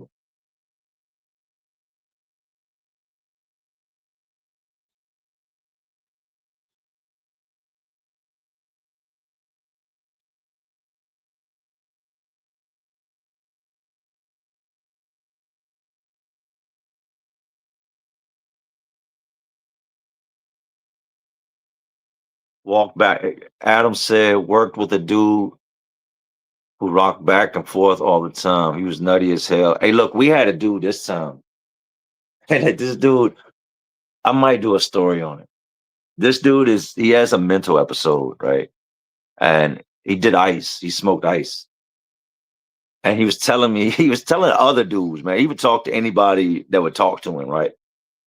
But he told me, he told a bunch of different dudes. He said, where I'm from, the cops know me. He's like, they'll drive by and see me on a corner and they'll know I'm smoking it. They'll see me smoking it and they'll point their finger at me and they'll drive on by.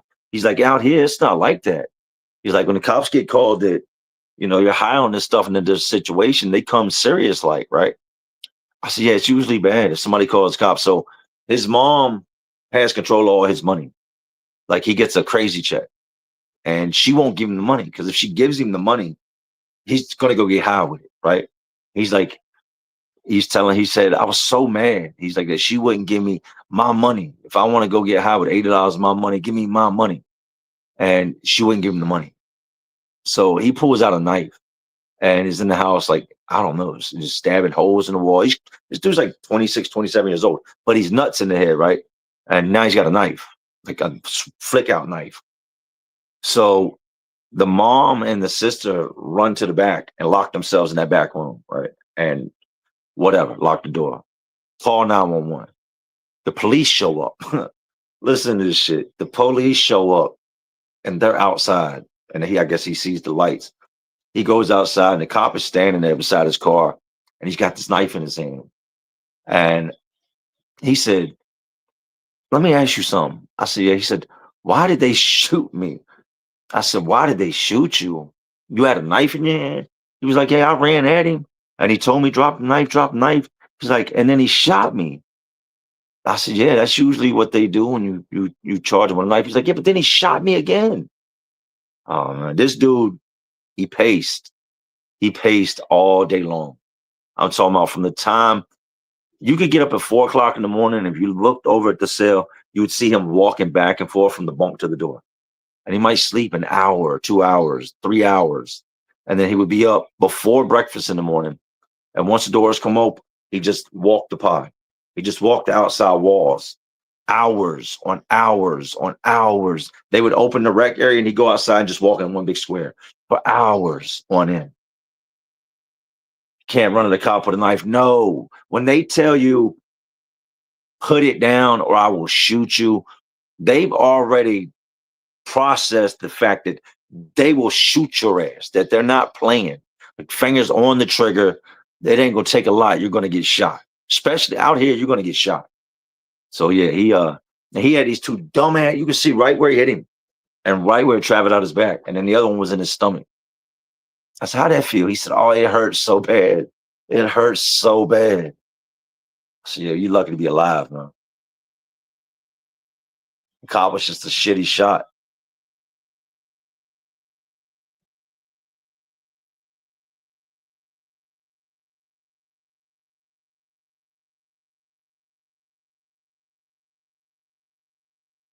They shoot first and just go home. Facts.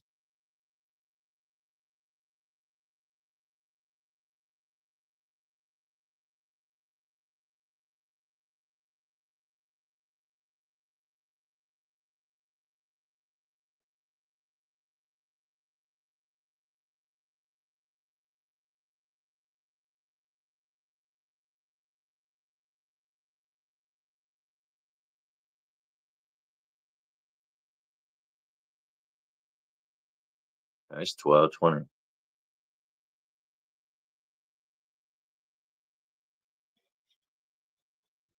I was smoking on the runts earlier. That shit always does the job. But I'm also one of the people that I'm not going to smoke if my kids are awake. I'm not just going to run around and smoke all day if my kids are awake. I have kids. Like, I have to be alert.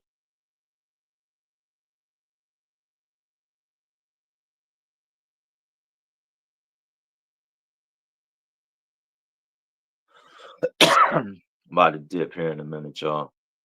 I got to get up and do something tomorrow, too. Most people get to sleep in on Sunday. I got some shit I got to do. Story of my life.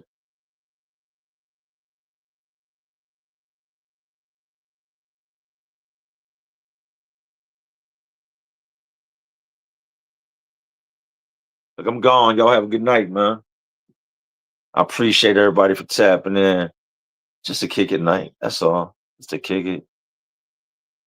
I smoked that blunt early on in the live, and that bitch, dude, sent me. I've been super relaxed the whole time.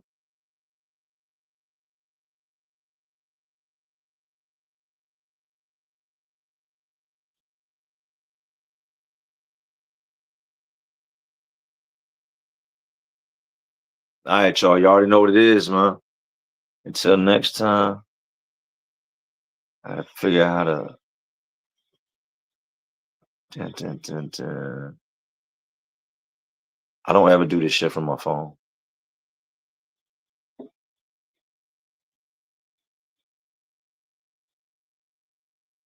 All right, y'all. I got it. Y'all be good, man. Salute. What I make you? Good? You're not good. You just know how to hide.